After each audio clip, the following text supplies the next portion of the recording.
Hello students, जय श्री कृष्णा, जय श्री राम। आज मैं आपके लिए पूरे एक वीडियो की सीरीज लेकर आया हूँ गाला के पेपर सॉल्यूशन की। आप सबको पता ही होगा गुजरात बोर्ड के स्टूडेंट्स को कि जो गाला है that is very very important for board exam, क्योंकि इनमें से 70 to 80% इन जनरल बोर्ड में क्वेश्चन आते हैं। तो जो हम है सारे पेपर जो मैथ सब्जेक्ट है उसके सारे पेपर हम 1 by 1 सोल्व करने वाले हैं। ओके, सो उसमें टोटल 6 पेपर होते हैं, एज यू नो। उनमें जो फर्स्ट पेपर है उसका सॉल्यूशन हमें गिवन ही है। तो हम पेपर 2 से सेक्शन वाइज पहले हम सारे वीडियोस में सेक्शन ए ऑब्जेक्टिव्स को कवर करेंगे, then later on B, C and D. तो ऑब्जेक्टिव वेरी वेरी इंपॉर्टेंट होते हैं, 24 मार्क के आते हैं, हमें पता है। तो अगर हम उसमें अच्छे मार्क कवर कर ले तो हमारा जो स्कोरिंग है ज्यादा वहां से ही हो जाएगा, डन। तो हम ज्यादा से ज्यादा मार्क वहां से कवर कर पाएंगे। एंड इनमें भी क्या होता है कि टाइम इज वेरी इंपॉर्टेंट, कि हमें इसको कम से कम टाइम में कवर करना है सेक्शन ए को, क्योंकि सेक्शन डी में हमें ज्यादा टाइम देना पड़ेगा। तो मैं यहाँ पे ट्राई करूंगा कि मोस्ट ऑफ क्वेश्चन में जितनी ट्रिक होगी कि उसमें आप कम से कम टाइम में फास्ट वे में कैसे क्वेश्चन को सोल्व कर पाओ, ऐसी मैं यहाँ पे आपको ट्राई करूंगा सोल्व करने की। डन है। सो आप अपने सामने गाला ओपन रखना ताकि वहां पे आप क्वेश्चन रीड कर पाओ एंड यहाँ पे मैं आपको उसको सोल्व करके आंसर बता पाऊँ।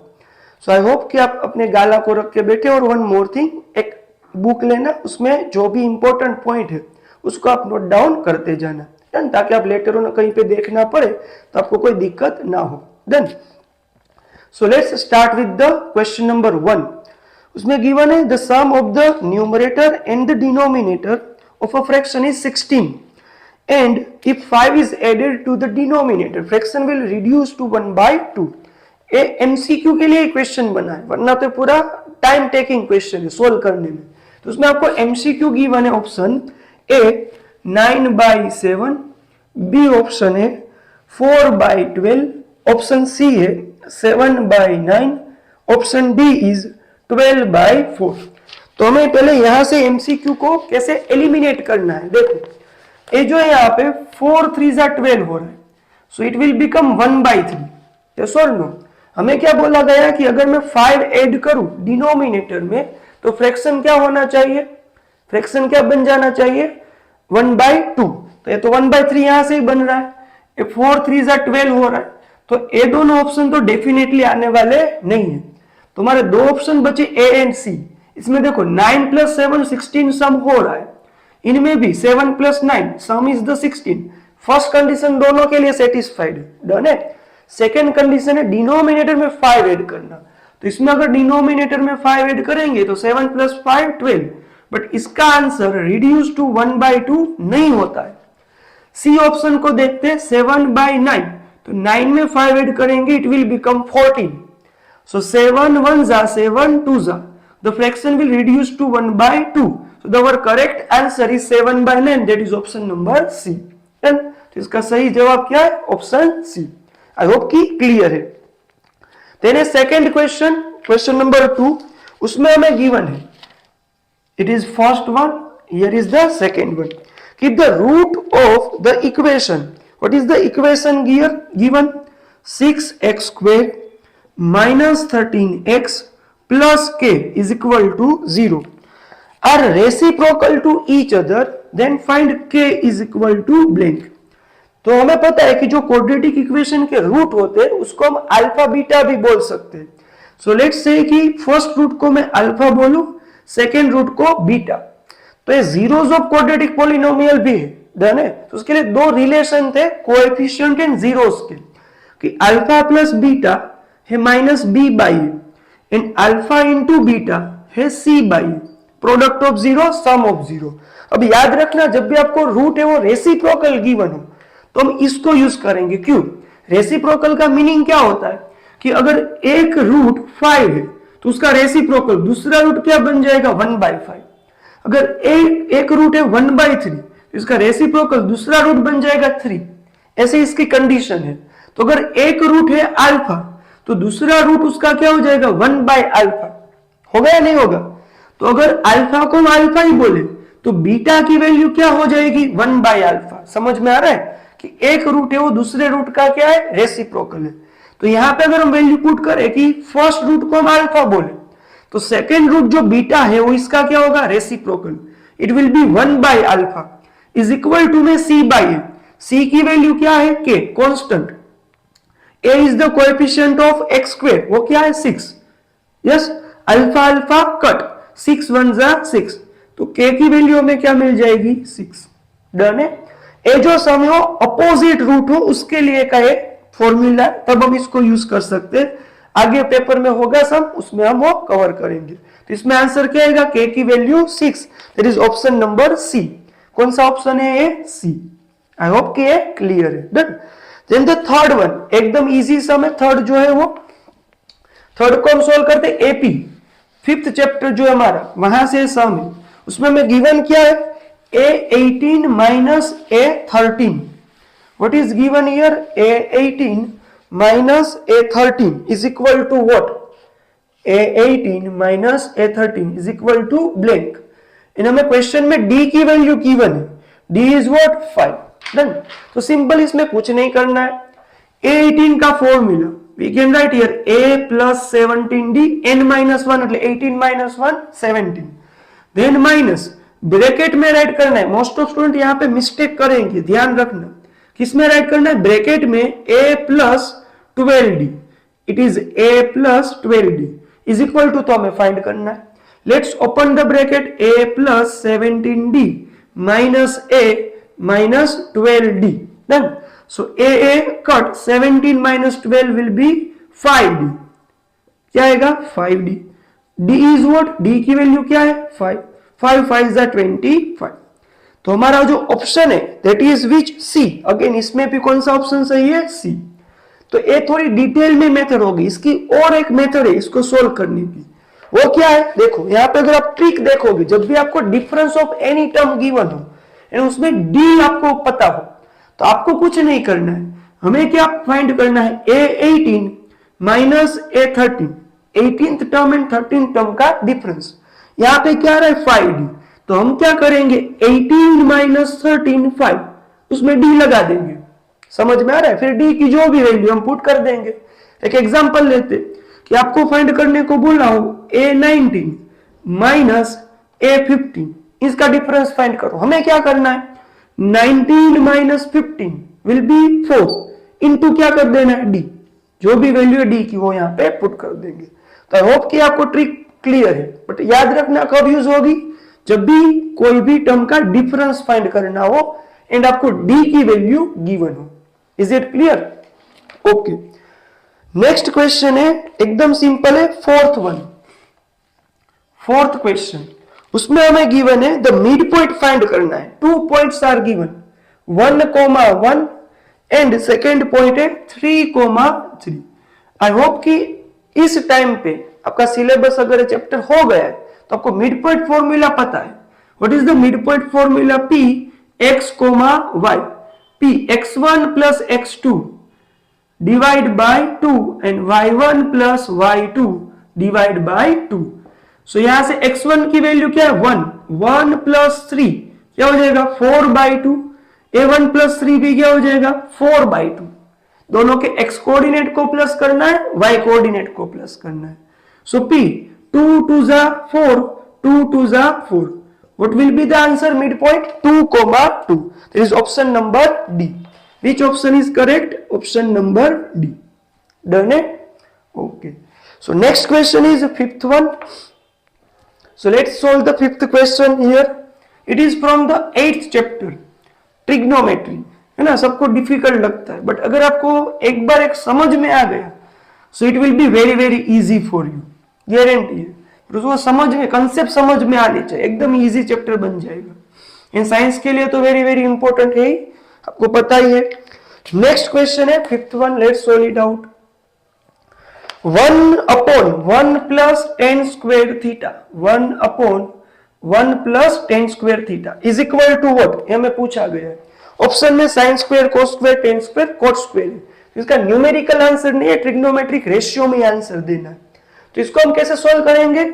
यहां पे जो डिनोमिनेटर है that we can use the identity. See there is one identity, total 3 identity है। इसमें 10 वाली आइडेंटिटी आपको पता होगी, sec square theta minus tan square theta is equal to 1। So if I will shift tan square to the right side, sec square theta is equal to 1 plus tan square theta. अगर आपको direct यही identity याद है then well and good. So sec square theta is equal to क्या है 1 plus tan square theta. तो इसकी value में क्या राइट कर सकता हूं 1 upon sec square theta. Then and you know that 1 by sec means cos. So it is written as cos square theta. Reciprocal. Done. So what is the answer? Cos square theta, option B. Which option is correct? Option B. I hope कि clear है. Done. Next is the sixth question. That is again very important. Sixth जो है अच्छे से solve करना, sample paper में भी है, इस टाइप का बोर्ड में पूछा भी गया है. Done. तो सिक्स्थ इज वेरी इंपॉर्टेंट. उसका एक दूसरा वर्जन भी है, वो भी मैं यहाँ पे बताऊंगा. आपको गिवन है कि usually for any frequency distribution mode minus median, मैं यहाँ पे सिंबल में राइट करता हूं. मोड का जो नोटेशन है z, मीडियन का नोटेशन है m, is equal to blank into median is m minus mean is x bar. हमें ब्लैंक का आंसर देना है. डन. तो जब भी आपको ऐसे रिलेशन हो मोड मीडियन एंड मीन के बीच में, आपको एक फॉर्मूला याद होना चाहिए कंपलसरी. अगर याद नहीं रहता है तो उसके लिए मैं एक ट्रिक बता दूं. आपको कुछ नहीं करना है, 3 इज इक्वल टू 2 प्लस 1 ऐसे लिख देना है. समझ में आ रहा है? ये तो पता है 2 प्लस 1 3 होता है. फिर अल्फाबेटिकल ऑर्डर में मोड मीडियन एंड मीन को लिखना है. डन. तो इनमें से पहले कौन आएगा m, देन कौन आता है x बार, एंड लास्ट में कौन आएगा 1z यानी कि z. So 3m is equal to 2x bar plus z. याद कैसे रखना है? क्लियर. 3 2 1 अल्फाबेटिकल ऑर्डर में m x bar and z. I hope याद रह जाएगा. अब नेक्स्ट स्टेप आपको इस टाइप के क्वेश्चन में सेम करना है. 2x बार को हम लेफ्ट साइड शिफ्ट करेंगे, it will become minus. On the right side what is remaining z. अब ध्यान से सुनना, यहां पे देखना है आपको क्या चाहिए z माइनस m. यहाँ पे z है, उनमें से माइनस क्या करेंगे m. तो राइट साइड करेंगे तो लेफ्ट साइड भी m माइनस करना पड़ेगा. So what we will do 3m minus 2x bar minus m is equal to z minus m. 3m minus m will be 2m minus 2x bar is equal to z minus m. From both the term 2 is common, m minus x bar z minus m. So z minus m is equal to 2 times m minus x bar. What will be the answer here? 2. So which option is correct? B. Option B is the right option. Now see very carefully. यहाँ पे ध्यान रखना. Same question जो है, same question आपको दूसरी तरह के पूछ सकते हैं. वो क्या है क्वेश्चन कि z minus x bar, z minus x bar is equal to blank m minus x bar, m minus x bar. हम तो रहे भाई रट्टा मारने वाले, गोखने वाले लोग, है ना. कहीं पे था गाला में 2 रट्टा मार के गए, बोर्ड में आया 2 लिख के आ गए, पता ही नहीं कि क्वेश्चन ए वाला था. ध्यान से देखना, देखो सिमिलरिटी देखो इसमें, m minus x bar, m minus x bar, z है, इसमें भी z है. Where is the difference is there only. यहाँ पे z माइनस m है, इसमें क्या है z माइनस एक्स बार है. समझ में आ रहा है? तो इसको कैसे करना है? Same method. डन. अब तो आपको मेथड क्लियर ही है. 3 is equal to 2 plus 1 3m 2x bar, क्या आएगा 2x बार प्लस यहाँ पे 1 की जगह पे क्या राइट कर देंगे z. 2x bar goes to the left side. So 3m minus 2x bar is equal to z. Again same method. यहाँ पे हमें z माइनस एक्स बार चाहिए, यहाँ पे क्या चाहिए था z माइनस m. हमने क्या माइनस किया था m, इसमें क्या माइनस करेंगे x bar, both side. So 3m minus 2x bar minus x bar is equal to z minus x bar. Done. 2x bar will be 3x bar is equal to में z minus x बार.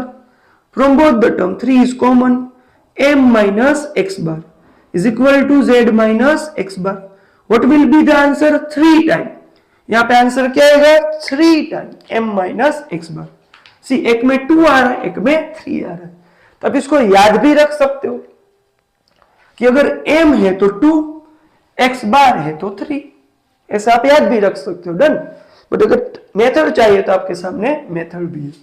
आई hope कि ये दोनों सम clear है। Next है question number 7। तो 6 जो थे वो एमसीक्यूज थे। आई होप कि 6 से 6 क्लियर है। Next we will start with the question number 7, that is the blank.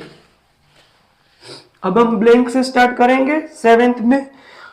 Very easy from the first chapter. आपको पता है चैप्टर 1 में से ओनली 2 ऑब्जेक्टिव आने वाले, तो उसकी जो मैं प्रिपरेशन है उसके लिए करनी है बेसिक मैथ्स में। स्टैंडर्ड मैथ्स में 2 मार्क का सम भी आता है, तो उसके अकॉर्डिंग करेंगे। तो 7th सम है, उसमें सिंपल है, HCF of the smallest prime number in the smallest composite number. But दिक्कत तो यहाँ पे होगी कि smallest prime number and composite number है क्या। तो जो स्मॉलेस्ट प्राइम नंबर है SP, smallest prime number, that is 2, क्योंकि प्राइम नंबर स्टार्ट होता है 2 से, 2 3 5 7 like that. Then smallest composite number that is 4, वो क्या होगा 4। जो 1 है वो ना तो प्राइम नंबर है ना तो कंपोजिट नंबर है, ना इधर प्राइम नॉर कंपोजिट। तो इन दोनों का HCF निकालना है, HCF ऑफ 2,4। डायरेक्टली आपको पता है हाईएस्ट कॉमन फैक्टर 2 आने वाला है, बट अभी भी मेथड करनी है।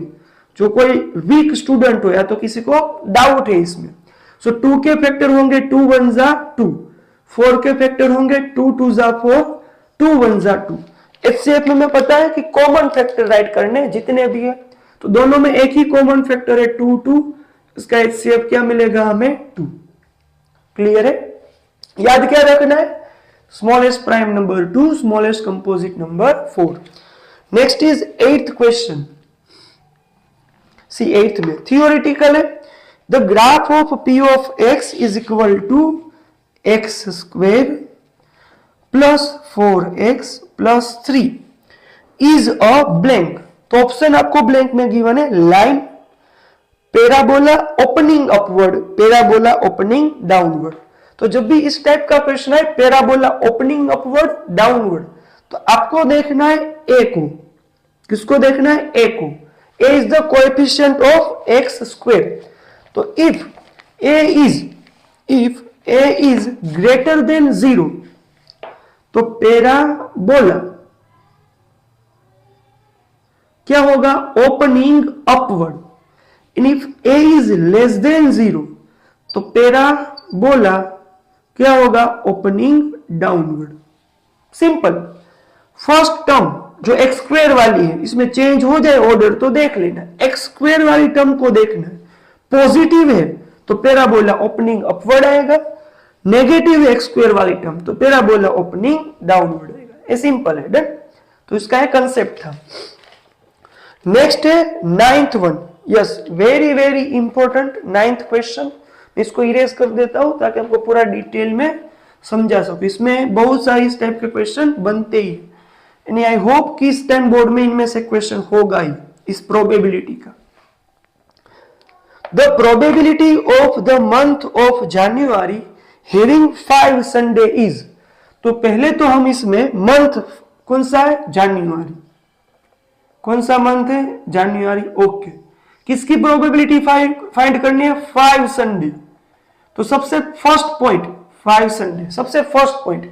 आपको यहाँ पे कुछ भी फाइंड करो, 5 Sunday, 5 Monday, Tuesday, Wednesday, Thursday, Friday, Saturday, कोई भी दिन फाइंड करने हो उसमें कोई चेंज नहीं होगा, डन है। वो 5 होने चाहिए, एक क्लियर हो गया। अब मंथ कौन सा है? जनवरी। तो आपको कुछ नहीं करना है, क्या करना है? जनवरी मंथ में टोटल कितने दिन होते हैं? How many days are there? 31 days. कितने दिन होते हैं? 31 डेज। तो इसको मैं पहले 4 वीक में डिवाइड करता हूं, क्योंकि 31 डेज में 4 वीक कंप्लीट पूरे हो जाते हैं। 4 वीक है उसमें पूरे आते ही, कहीं से भी मंथ स्टार्ट हो, समझ में आ रहा है? तो 4 वीक में 4 7 जा 28 डेज काउंट होंगे, डन। सो इन 28 डेज में 4 मंडे आ गए, 4 ट्यूसडे आ गए, 4 संडे आ गए, हर एक दिन कितनी बार आ गया? 4 बार आ गया। ओके, तो 28 डेज चले गए, बचे कितने? 3 days. How many days are remaining 3 days, क्योंकि टोटल कितने हैं 31, 28 चले गए, 3 डेज बचे। अब इसमें अगर 3 दिन में से कोई एक दिन संडे हो तो इसमें 4 थे प्लस एक संडे एक्स्ट्रा, तब जाके 5 संडे होंगे। तो हमारा टारगेट 3 दिनों का है। समझ में आ रहा है एवरीवन? ओके, सो इन 3 दिन में क्या क्या दिन हो सकते हैं, that we have to find. तो अगर मेरा जो 29th डे है वो, देन 30th डे है वो, एंड 31st डे, इन तीनों दिन की पॉसिबिलिटी आई विल राइट कि सपोज एक फर्स्ट डे मंडे हो तो नेक्स्ट डे ट्यूसडे होगा, एंड उसके बाद का दिन वेडनेसडे।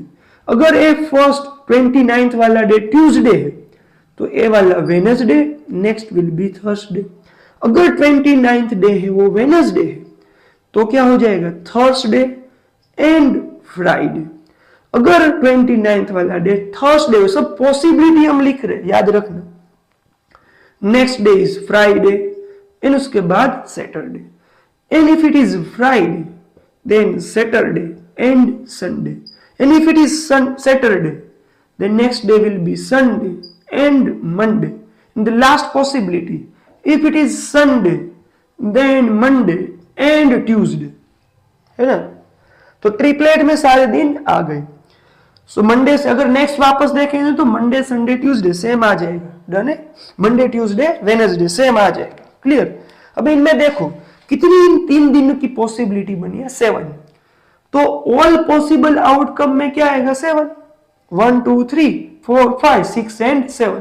तो ऑल पॉसिबल आउटकम कितने मिले 7। इनमें मुझे इन दिनों में क्या चाहिए, संडे चाहिए, तभी ये 4 इसमें प्लस 1 एक्स्ट्रा बनेगा ना।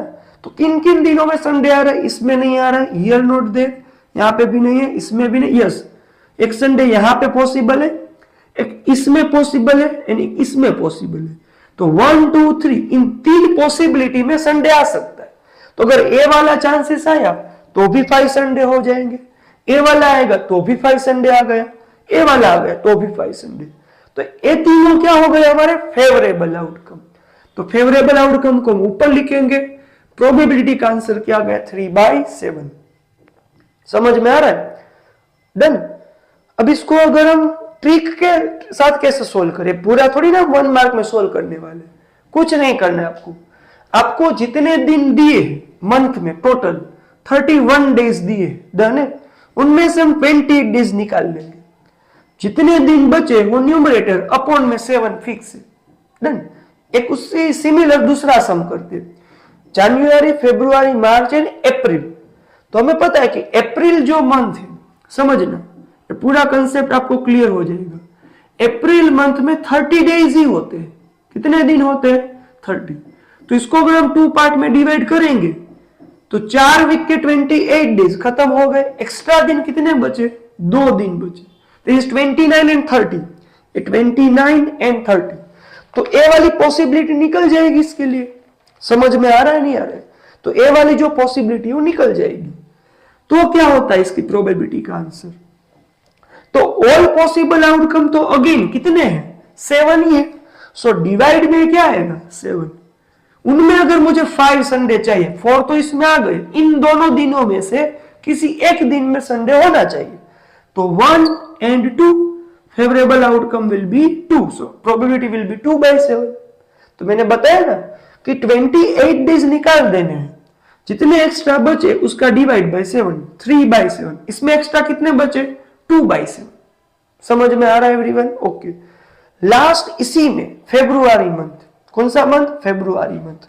तो अगर फेब्रुआरी मंथ को हम ले तो उसमें 2 पॉसिबिलिटी है, एक है नॉन लीप ईयर एंड दूसरा है लीप ईयर। 2 पॉसिबिलिटी होते हैं ना। नॉन लीप ईयर में इसमें कितने दिन होते हैं 28 डेज।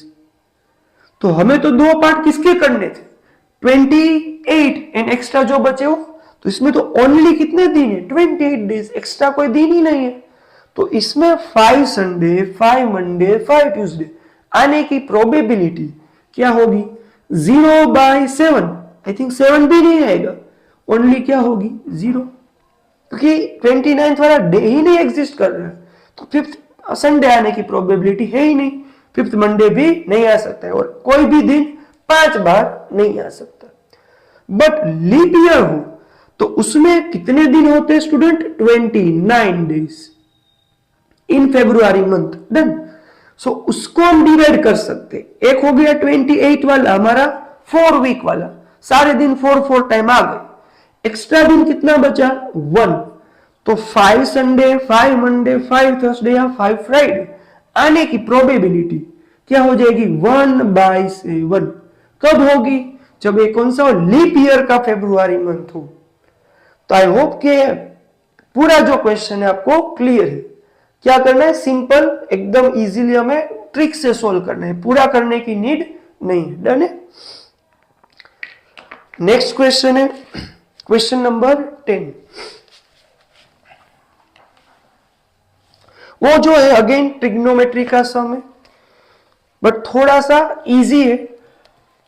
पहली बार आप देखोगे तो बहुत डिफिकल्ट लगेगा कि कैसे सोल्व हुआ है, पता ही नहीं चला आंसर क्यों आया। बट इसके लिए आपको टेबल देखना होगा। अगर आपके पास टेक्स्ट बुक है या तो आपको याद है टेबल ऑलरेडी, तो आप उनमें से ही देख सकते हैं ताकि आपको समझ में आए मोर इजीली। अभी तो याद होना चाहिए टेबल, उसकी ट्रिक भी हमें कहा और सारे नंबर याद रखने। सो हमें गिवन इसमें क्या है? द 11th वन कि sine alpha is equal to 1/√2 and second है cot beta is equal to 1। हमें वैल्यू राइट करनी है अल्फा प्लस बीटा। तो अल्फा एंड बीटा जो है वो है क्या? यहाँ पे एंगल है, that are what? Angle. Done. So यहां पे मैं देखो साइन अल्फा की वैल्यू गिवन है कि साइन अल्फा 1/√2। तो अगर हम टेबल में देखेंगे कि साइन किस एंगल पे 1/√2 होता है, तो अल्फा की वैल्यू आ जाएगी 45 डिग्री, क्योंकि साइन 45 इज 1/√2। तो ये एंगल कौन सा है? 45। तो अल्फा 45। फिर सिमिलरली कोट किस एंगल पे 1 होता है? किस एंगल पे होता है? 45 पे। तो बीटा की वैल्यू भी क्या हो जाएगी? 45 डिग्री। दोनों क्लियर? फाइंड क्या करना है? दोनों का sum, alpha plus beta, 45 plus 45, answer will be 90 degree. Clear? एकदम इजी है। तो आपको यहाँ पे कोई भी वैल्यू गिवन हो, नॉन वैल्यू होगी टेबल में से, आपको उसका एंगल आइडेंटिफाई कर लेना है। फिर आपको प्लस दिया हो, माइनस दिया हो, कुछ भी दिया हो, you can find out. Done है। इसके लिए आपको टेबल पता होना चाहिए। चलो नेक्स्ट क्वेश्चन है 11th वन। ये भी एक टेक्स्ट बुक के क्वेश्चन के कंसेप्ट के ऊपर बेस्ड है ना, कि क्वाड्रिलेटरल XYZW चैप्टर नंबर 10 का सम है। XYZW क्वाड्रिलेटरल है, सर्कमस्क्राइब अ सर्कल। तो अगर मैं इस फिगर को ड्रॉ करूं ताकि आपको और समझ में आए, ऐसा एक क्वाड्रिलेटरल है जो सर्कल को सर्कमस्क्राइब कर रहा है। समझ लेना कि सर्कल है, दिख नहीं रहा है मुझे भी पता है, बट समझना पड़ेगा। तो यहां पे हमें नेम देने XYZW। डन। इसमें हमें वैल्यू गिवन है XY क्या है? 13.8। फिर YZ की value 10.7। Here is the YZ 10.7 centimetre, it is also in centimetre. फिर ZW 7.5 सेंटीमीटर। फाइंड करना है हमें XW को। डन। तो हाउ वी कैन फाइंड? ये आपका सम है टेक्स्ट बुक में, जिसमें ऐसा एक कंक्लूजन है जो प्रूव किया हमने। Sum of opposite sides are equal when quadrilateral circumscribe a circle. याद हो तो आपको, नहीं होगा याद, हमें थोड़ी ना याद होता है। XY plus WZ, XY plus WZ या तो ZW, दोनों में से कोई भी लिख सकते, is equal to YZ plus XW। क्या है हमारा जो स्टेटमेंट है वो? जब सर्कल को सर्कमस्क्राइब करे क्वाड्रिलेटरल तो अपोजिट साइड का सम इक्वल होता है, अपोजिट साइड का। सो ये हो गया वो, उसके ऊपर से वैल्यू पुटअप कर दे, it is 13.8, WZ is 7.5, YZ is 10.7 plus XW। 10.7 goes to left side, so ये क्या हो जाएगा? माइनस हो जाएगा, क्योंकि उसको प्लस वहां पे पसंद नहीं है। 13.8 में से मैं पहले इसको माइनस करता हूं इजी कैलकुलेशन के लिए। 8 minus 7 is 1, 13 minus 10 is 3, plus रहेगा 7.5 इज इक्वल टू में XW। 1 plus 5 6, 3 plus 7 10, answer is 10.6 centimetre. Answer आपके सामने रेडी है, डन। तो आपको जितना कैलकुलेशन आपका अच्छा होगा उतने कम टाइम में इसको आप कर पाओगे।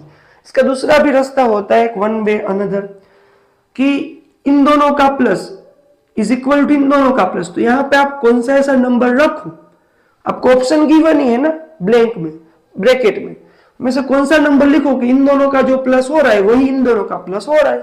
तो वहां से आप ट्रायल एंड एरर बेस से भी फाइंड कर सकते हो, या आप कहीं पे भी यूज 2 मार्क में पूछे तो भी आप इसको यूज कर सकते हो। Then the 12th question, again very very conceptual important. इसके ऊपर से आपको थोड़ा सा कंसेप्ट भी पता चलेगा। इसमें 2 चैप्टर का कंबाइन कंसेप्ट है। चैप्टर जो है वो इस क्वेश्चन का 13 है, स्टैटिस्टिक्स, उनमें से एक क्वेश्चन है, पर इसमें जो कंसेप्ट यूज होने वाला है that is from chapter number 5। So let's see the question. The mean of first n natural number, किसका मीन फाइंड करना है? फर्स्ट, कंडीशन मेंशन है, कोई भी नहीं, फर्स्ट n नेचुरल नंबर का mean. Done. So we know the formula of mean. अब natural number को अगर मैं लिखूं तो 1 2 3 4 5 6 these are the natural number. Done. इसका मीन फाइंड करना है, मीन्स इन सबको क्या करना है? प्लस। मीन का फॉर्मूला याद है ना, sum of all observation divide by total number of observation. तो इन सब का सम डिवाइड बाय टोटल। तो आपको अगर याद है तो सम ऑफ n नेचुरल नंबर का फॉर्मूला 5th चैप्टर में आता है। आई होप कि आपने डिराइव भी किया होगा। वो फॉर्मूला अगर आपको याद है, ट्राई करोगे तो याद आ जाएगा, बाकी टेक्स्ट बुक में है। सम ऑफ क्या है? Sum of n natural number का formula, n in bracket n plus 1/2, ऐसा वो फॉर्मूला है। या तो n in bracket n plus 1 whole divide by 2, आप इसको ऐसे भी लिख सकते हो, n in bracket n plus 1 whole divide by 2, ऐसे भी लिख सकते हो। डन। तो हो गया सम ऑफ ऑल ऑब्जर्वेशन, सारे नेचुरल नंबर का सम। टोटल नंबर ऑफ ऑब्जर्वेशन कितने होंगे? Yes, n। तो इसको अगर हम सिंप्लीफाई करें तो ये दोनों क्या हो जाएंगे? Multiply, n cut, answer will B n plus 1/2। तो it is the mean of first n natural number. क्या है? n plus 1/2। इसमें आपको पूछ भी सकते, find the mean of first 1000 natural number. क्या पूछेंगे? Find the mean of first 1000 natural number. Standard maths, very very important IMP. कुछ नहीं करना, हमें पता ही है क्या है मीन। n प्लस 1/2, 1000 वो प्लस 1/2, 1000 नेचुरल नंबर मतलब n क्या हो जाएगा? 1000। So it is 1001/2, 500.5, answer 500.5। Done. तो ऐसे आपको क्वेश्चन बन सकते। अब अगर सेम क्वेश्चन में यहां पे आपको नेचुरल नंबर गिवन है, सेम एक इंपॉर्टेंट है ऑड नंबर का, फर्स्ट n ऑड नंबर का मीन आपको पूछे तो याद रखना उसमें जो फॉर्मूला है वो क्या है। उसमें भी अगेन ऊपर क्या है? सम ऑफ ऑल ऑब्जर्वेशन, तो उसका फॉर्मूला n स्क्वेयर। अब डिराइव कर सकते हो, अभी हमें इसमें नहीं डिराइव करना है, बट आप याद रख लेना कि सम ऑफ ऑल ऑब्जर्वेशन, वो यहां पे ऑड नंबर का सम क्या आता है? n स्क्वेयर, डिवाइड में टोटल ऑब्जर्वेशन कितने होंगे? n। So n cut, what will be the answer? n only. Done. तो ये हो गया mean of first n odd number, that is only n। Done है। तो ये भी इंपॉर्टेंट है जो आपको पूछ सकते हैं। तो आई होप कि जो 1 to 12 सारे क्वेश्चन है आपको क्लियर है। तो जो सेकेंड है 13 to 24 वो हम नेक्स्ट वीडियो में कवर करने वाले। तब तक आप अच्छे से प्रैक्टिस कीजिए, इसको आप अच्छे से देख के अपनी नोट में नोट डाउन कीजिए। Okay, clear? Thank you.